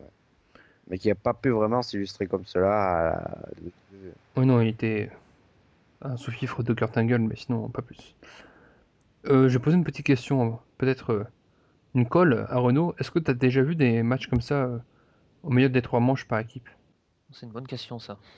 Bon, ça me vient pas en mémoire, mais j'ai dû en voir, je pense, hein, avec tous les matchs que j'ai vus à la WWE, est-ce qu'ils l'ont fait? Je sais plus. Pourquoi t'as la réponse ou? Non, question comme ça. Ah, Une colle. d'accord. Ouais, ben bonne colle. Je te remercie. Donc tu nous répondras dans le prochain Petrassos. Ah, voilà. Évidemment, quand on regarde un Lucha Libre, là, c'est Légion, ce genre de match, mais sinon, Oui, Oui, non, voilà, mais je veux ouais. dire à la TNA ou à la WWE. À SummerSlam 90, il y avait la Hart Foundation contre British Bulldog, 2 out of 3 falls. Et ben voilà. Et bah Bon, moi, dis j'ai donc. pas vu le match Voilà. personnellement, mais j'ai fait une recherche rapide. Et bah voilà, Sébastien a coupé le bec à Voilà. Renault. Monsieur Stat Ah, a frappé. Seb m'a grillé. Son ordi aussi d'ailleurs. Ouais. On va passer quand même à la suite avec, je pense que ça va être un passage assez rapide. Taryn Terrell qui a fait ses débuts dans le ring. Je vais passer la parole à Sébastien, son fan numéro 1 en France. Ah non, mais j'adore Taryn Terrell, mais sauf quand elle est dans un ring en fait, donc c'est ça le problème. Parce qu'en tant que catcheuse, je vais pas nier qu'elle est assez terrible, En fait, même en tant qu'arbitre. Alors, Taryn Terrell, tu l'aimes bien quand elle est dans Playboy ou dans ton lit. ah ouais, ça je dis pas non. Non, mais je suis objectif aussi et je sais que dans le ring, c'est pas possible, hein, donc c'est pire que Velvet Sky, j'ai même envie de dire. Alors. Oui, je suis d'accord avec toi. Moi, je trouve, enfin, les prises qu'elle a fait, c'est pas mauvais, quoi. Enfin, voilà, elle fait bien sa planchette japonaise. Après, je sais plus ce qu'elle fait, mais bon, elle fait un ou deux trucs, ça va. Le problème, c'est que entre deux, elle sait pas remplir, quoi. C'est ça, exactement. Alors, moi, je vais rapidement résumer en quelques petits mots par-ci par-là, un peu dispatchés. Alors, c'est apparemment l'avenir des knockouts à la TNA, donc RIP. C'est très bien l'orientation qu'ils prennent. D'ailleurs, au niveau knockout à la TNA, c'est impeccable. S'ils veulent couler, ils s'y prendraient pas mieux. 2, refaites de partout. 3, roll up time. Voilà, Trois, je résume. le 3, on n'a pas trop entendu. Roll up time. Oui. Bah, avec Sky, quoi. Elle a été appris à la bonne école. D'ailleurs, j'ai pas un... Kelly. À Oui, WWE, elle a pu apprendre ça aussi. oui, Tiffany. oui. Mhm. Et d'ailleurs, la semaine prochaine à Impact, on aura un match pour désigner la challenger pour le titre knockout. Et je te rassure, Prousty, euh, Mademoiselle Terrell ne sera pas dans ce match. Ah Il oui. y Mais aura une bon, revenante, hein, par contre. Mrs. Smacker ou Madison Rain? T'as une des deux. Elle, hein. Ben, il y en a une des deux qui est enceinte, donc c'est pas trop possible. D'accord. Ah, t'es pas Ben, au courant? Mrs. Smacker alors. Oui. Non, mais non, mais on sait jamais. Tu sais, on a déjà vu des lutteuses enceintes qui luttaient à un certain moment. Surtout que la TNA, elle a les contrôles. Non, elle contrôle pas. Oui, non, mais bon, là, quand même, je pense que Bah, si elle n'avait pas dit qu'elle était enceinte, il elle aurait va pas pas risquer discuté. un homicide involontaire. Enfin, même si je pense pas que Madison Rain est Bah dans oui, une d'ailleurs, je grossesse fais un assez petit avancée, mais quand aparté, même. voilà. Mais quand tu vois la TNA, ils ont rien fait. Par exemple, quand il y a eu Scott Hall, bah voilà, écoute, c'est Oui. sa petite dédicace à Oui, mais Renault, quoi. je pense quand même qu'ils maintenant ils font gaffe. Surtout avec l'événement de Jeff Hardy. Ouais, ben merci Kurt Angle aussi qui s'en occupe. Hmm. Non, non, mais les lutteurs, ils sont livrés à eux-mêmes, il n'y a pas de contrôle, fait livrer. Bah, c'est-à-dire débrouillez-vous bien et puis débrouillez-vous entre vous et puis basta, hein. Oui, tu sens que Ah, c'est un peu moins, comment dire, carré que la WWE en coulisses, quoi. Hmm. carrément. Parce que le truc de Jeff Hardy qui est arrivé, ça serait jamais arrivé à la WWE, clairement. Non, Et mais puis c'est Scott pas. Hall ne serait jamais revenu dans cet état-là non plus, hein, donc, Bah oui, voilà, il a lutté, c'était pas possible, quoi. Enfin bref. ouais. Et vite fait, qu'est-ce que t'as pensé, Renaud, de ODB, l'arbitre? J'aime pas cette fille, enfin cette fille homme. Je Cette supporte pas. camionneuse. Cette camionneuse, j'aime pas du tout. Je kiffe pas du tout. C'était elle qui était avec Eric Young, non? Oui. Bah, Voilà. d'ailleurs, normalement, elle est toujours championne par équipe. Hein. Knockout. Non, j'aime pas du tout, donc bon, bon, rien à dire. On va passer à la suite, on va faire next. Avec la décision d'AJ Styles, enfin décision, il était censé la prendre. Ça va aller vite, ça aussi. C'est ce qu'on nous avait promis. C'est ce que Hulk Hogan nous avait promis. Finalement, il s'est rien passé, quoi. Bah, Sébastien. l'organisation normale. Ah, vas-y, Bon Seb. bah vas-y, Bruce, c'est pas grave. Bah, disons que je vais y aller rapidement. Le segment était sympa, mais on n'a rien appris, juste qu'il y a encore plus de camps maintenant qui s'opposent et que bah, il y aura un match contre James Storm la semaine prochaine, voilà. Le truc, c'est qu'on attend en fait la décision de AJ Styles depuis un mois. Ça fait un mois qu'on nous dit chaque semaine qu'il va enfin nous dire sa réponse. Et c'est vrai que ça devient un petit peu redondant de chaque fois. Ah, ça, je les comprends, ils vont pas dévoiler tout de suite, faut quand même Non, ils vont faire. faire durer le truc sur la Mais longueur. après, dire la Ouais. décision d'IJ Styles jeudi à Impact, je pense qu'ils auraient pu ils auraient dû titrer ça Hulk Hogan confronte AJ Styles, ça aurait été plus En vrai, fait, quoi.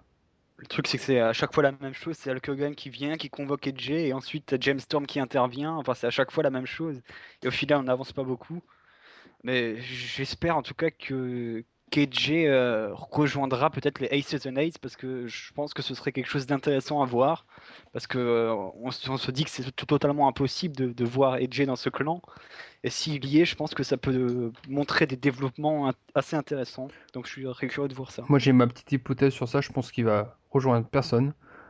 Je pense qu'il va faire un petit discours du genre j'en ai marre d'être dans les clans parce que c'est vrai que au fil des années, il a remporté quand même pas mal de titres, mais il a toujours été dans un clan. Il a été dans la team TNA contre la Season 8 il y a quelques mois.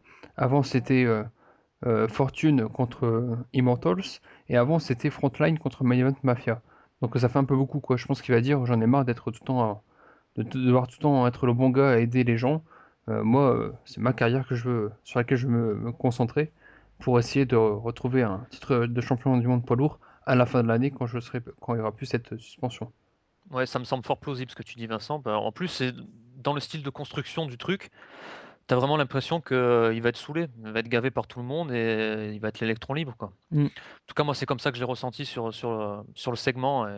Bon, le segment, il est assez quelconque, mais à la limite, j'ai trouvé que c'était le meilleur truc de la soirée, en dehors des matchs, hein, bien sûr, Et puis en segment. en plus avoir un heal fort en dehors des Season 8, ça me permettra de faire une rivalité parce que remettre un mec dans les Season 8, ça ferait quand même tentaculaire, quoi. J'ai l'impression qu'ils sont trop à lui offrir à chaque fois le blouson, à aller le voir et tout. Je pense pas que ça va se faire. Ah, moi aussi. Ouais. Bon, si peut-être un mot à ajouter, non? Non, c'est bon, vous avez tout dit. Donc on va passer à la suite avec le gut check, qui avait opposé la semaine dernière Adam Pearce à Magno. Adam Pearce, c'est un vétéran des circuits indépendants. Magno, c'est un lutteur assez jeune, assez grand aussi, un luchador. J'avais pas aimé le match, pas du tout, parce que Adam Pearce, que j'aime beaucoup, avait fait de bonnes choses, mais peu de choses. C'était Magno qui était mis en avant, et Magno avait pas mal botché, alors que le match était assez court quand même. Et finalement, c'est Magno qui a été retenu entre les deux, et il n'a pas été pris lors du go check. Il y a eu 2 non Après, contre un oui. non, enfin, non, oui, non, non, c'est de Non, non, non. non, Vincent, hein. Oui, De il y a non, pas eu point de oui, barre. enfin il y a eu 2 non, et puis c'était fini, Il y a quoi. eu deux noms, et je pense qu'Alsno, il était vraiment d'accord avec les autres. Je pense, hein. Oui, Enfin, non, moi, je mais me de suis- non, de toute façon, c'est de non, il n'y a pas besoin de savoir Oui, l'avis. oui, de toute façon, oui, il continue pas derrière parce qu'il y a deux noms. Mais je pense franchement qu'Alsno sera allé dans cette décision-là. J'ai l'impression, mais moi j'en étais sûr de ça, hein, qu'ils Oui, allaient lui oui. dire non. Ben, de notre côté, moi j'estime légèrement sévère compte tenu du scandale qui avait lieu avec Lake Tapa. Ben, on est un peu dans un contexte et je vais laisser, je pense, Sébastien développer une théorie à propos de ça à laquelle je suis tout à fait d'accord. Ah oui, parce qu'il y a une théorie actuellement qui se développe comme quoi les perdants, entre guillemets, des gut checks seraient réintégrés dans la TNA par la voix du clan Aces and Ace. En fait, les anciens perdants seraient tellement frustrés parce que je me rappelle également de Evilis, par exemple, qui avait remporté son gut check. Là, Adam Pearce a également remporté son gut check, mais tous les deux n'ont même pas passé le premier tour des délibérations du jury. Et donc, c'est fort probable qu'on les reverrait sous les traits des Aces and Ace par la suite, qui viendraient les recruter pardon, justement basé sur cette frustration. Mais ça, je Moi, comprends pas parce j'estime que. plus assez. Ben si, ça redynamiserait de toute façon le clan parce que les Oui, gars mais Bishop. attends, après, ils vont Mais être attends, combien? ils vont finir à combien Ouais, voilà ce que j'allais dire, ils vont être à 20 après. Non, non, mais à mon avis, ils vont remplacer parce que Gareth Bischoff, Gareth Bischoff, lui, je le vois pas viable à terme. Voilà. Oui, mais ça, c'est ce C'est qu'on aimerait décevoir tous. Gus. Mais à mon avis, Hmm. ce clan, il est voué peut-être à se renforcer un tout petit peu, voilà. Peut-être qu'ils ont besoin du knockout justement pour lutter contre une autre knockout.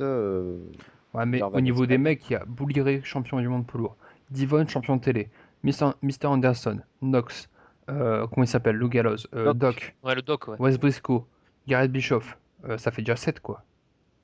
Mais à mon avis, c'est un groupe. Ben, ouais, mais justement, pour pas lasser, Je pense qu'ils vont Ouais. un petit peu bouleverser le groupe. Et n'oublie pas Mr. Anderson aussi. J'ai déjà dit. Ah, La pardon. NWO à l'époque, ils ont commencé à prendre beaucoup de gens et finalement ils ont lassé. Donc après, c'est une autre époque, c'est une autre période, c'est vrai.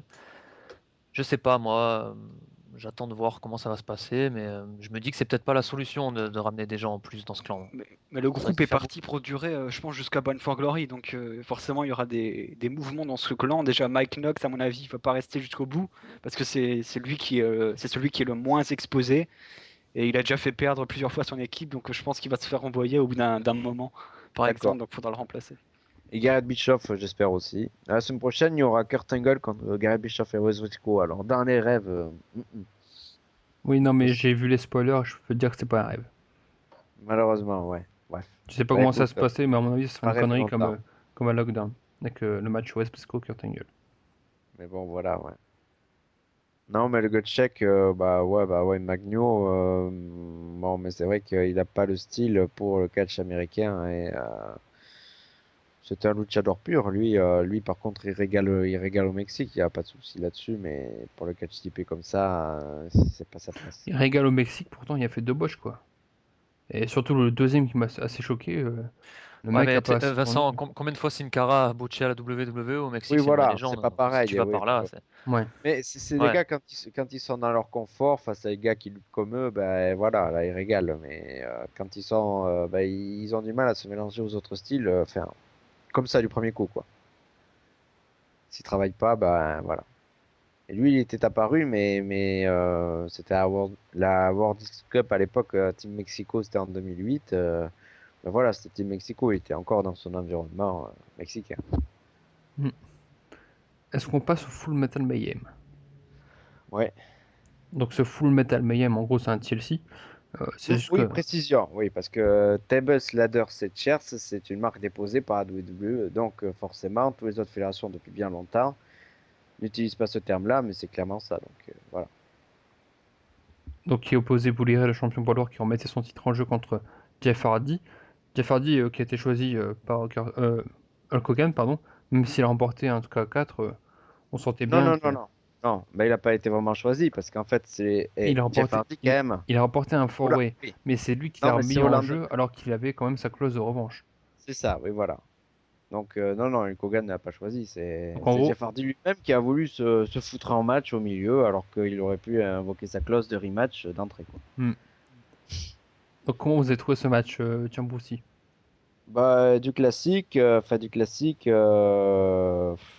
truc dommageable avec la table, bon bref, je vais pas y revenir là-dessus, peut-être laisser d'autres le faire à ma place. Mais c'est surtout, moi je noterai dans ce match, bon, qui est un résultat évidemment méga logique, ça c'était couru d'avance, ouais, bah, après il fallait savoir comment ça allait finir, avec l'aide de Taz donc au commentaire. Mais Jeff Hardy, qu'est-ce qu'il a pris encore? Mais lui, c'est 2 matchs contre Bully Ray, entre Lockdown et là, bah, qu'est-ce qu'il a pris à chaque fois, la vache, j'ai l'impression. Bah, il a tout pris, hein. Il a vraiment tout pris. Et il a voilà, de bout en bout, quoi. Même à la fin, heureusement qu'il tombe bien sur la table parce que c'est pas gagné, hein. C'est lui qui dispose tout, c'est lui qui fait tout, quoi, un peu. C'est incroyable. Mais même si Bully Ray, là, il contrôle aussi Anthony, mais Jeff Hardy, qu'est-ce qu'il prend? C'est décapant, quoi. Renaud, toi qui as vu beaucoup de TLC et qui aime bien Ouais, Bully Ray. ouais. Pour un combat en show weekly, j'ai envie de dire que c'est quand même sympa. J'ai trouvé que c'était un combat sympa. Bon, après ce truc de la table, oui, moi j'ai envie d'en reparler. C'est très con, hein, c'est la table qui se casse toute seule une première fois. Enfin, quand Bully Ray se met dessus, ça se casse déjà. Et puis Jeff Hardy qui repart jusqu'à l'entrée de l'arena pour aller chercher une autre table. Parce qu'il avait déjà placé celle sur laquelle elle est tombée, elle était déjà dans le ring. Donc il part jusqu'à l'entrée de l'arena, il va chercher une table, il la refout, et là c'est Bully Ray qui tranquillement se fout sur la table avec une délicatesse extraordinaire. Donc, alors je comprends qu'il n'a pas envie de péter la table, Bully Ray, qui fait un certain poids, mais c'est surtout en fait la TNA qui me dérange sur ce coup-là, de filmer de près comme ça, de cadrer le catcheur de très près. C'est super flag, ça m'a quand même gêné. J'avais déjà vu des catcheurs se faire des blade jobs en plein écran aussi à la TNA, Kurt Angle notamment, qui était en train de se couper le front et c'était filmé en gros plan. Ça me gêne un peu niveau réalisation, mais sinon oui, je veux pas non plus chipoter. À part ça, pour un combat de cette qualité-là, avec cette stipulation-là en show weekly, c'est quand même fort appréciable. Après, c'est sûr que niveau suspense, bon, bah, c'est quasiment mort. On sait que Bully Ray, il va conserver, à ma grande joie, puisque ce mec-là, je suis un gros marque de Bully Ray. Donc, c'est pour ça que je suis avec vous aujourd'hui aussi. Hein, c'est pour Bully Ray. Ouais, moi je suis totalement d'accord avec Renaud sur ce point-là. Finalement, j'avais presque plus de doutes sur le cas Brook Hogan, parce qu'il y a pas mal de théories qui se développaient comme quoi Brook Hogan allait turner également et rejoindre Bully Ray dans son clan, en aidant par exemple de Bully Ray à remporter ce match-là. Moi, j'ai jamais trop cru à cette théorie, et finalement, fort heureusement, ce n'a pas été le cas ce soir-là. On pouvait en douter, mais bon, ça ne s'est pas fait. Après, le résultat, quant à lui, était couru d'avance, j'ai envie de dire, parce qu'on va pas faire perdre Bully Ray aussitôt dans son règne. Après, je suis curieux de voir la suite. Qu'est-ce qu'ils vont nous proposer comme adversaire pour Bully Ray? Est-ce que ce sera encore Jeff Hardy? Est-ce que ce sera un autre? Curieux de voir de ce qui va se passer dans l'avenir. On va parler vite fait des ratings, puis après on va clôturer ce podcast. Des ratings qui ont été assez bas quand même, les plus bas de l'année 2013. Alors, je vais retrouver ça tout de suite. Ça n'a même pas dépassé le score de 1.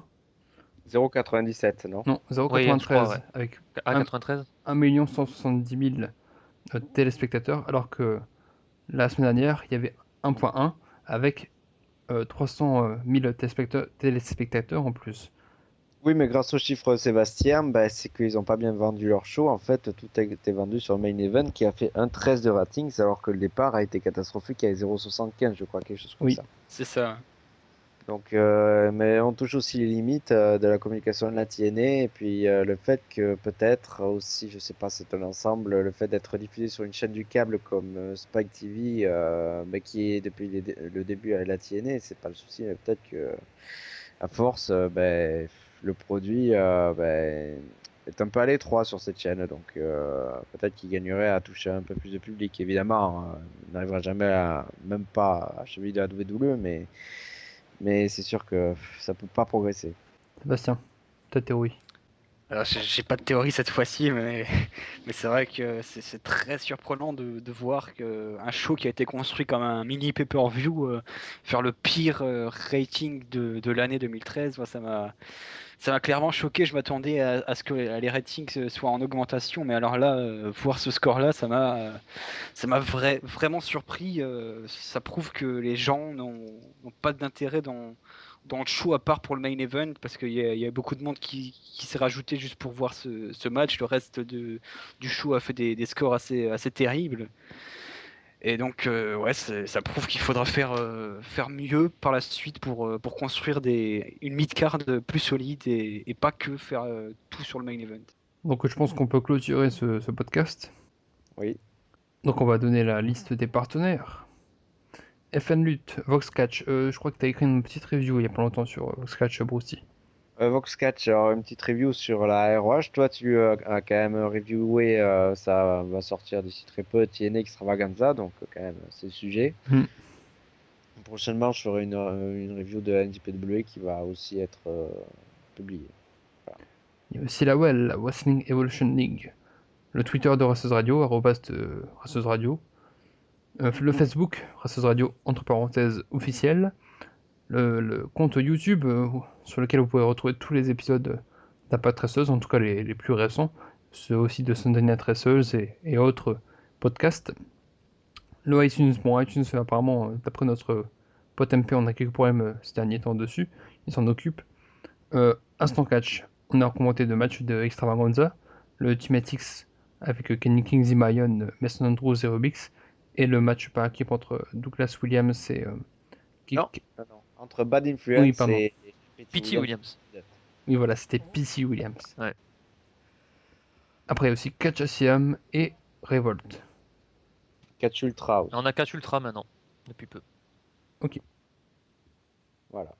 Donc on se dit à bientôt. Bah oui, à bientôt pour un prochain numéro. Bon, bah on verra d'ici un mois et demi, peut-être pour la TNA. D'ici là, il y aura eu le Jokers White Card Tournament qui sera tout début mai.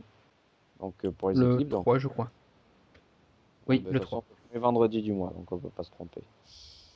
Donc voilà. Et puis, ben, retrouvez-nous très prochainement. Ben, déjà, un podcast exceptionnel avec Sylvain Garnalec. Et puis, un Indie WSS aussi prochainement, et ainsi de suite. On vous tiendra au courant, bien sûr, sur le forum Wessels, Facebook de Wessels Radio et Twitter. Voilà. Donc on vous dit à bientôt pour un nouvel épisode d'Impact Raceuse du côté de Raceuse Radio. Ciao, ciao. Salut tout le monde.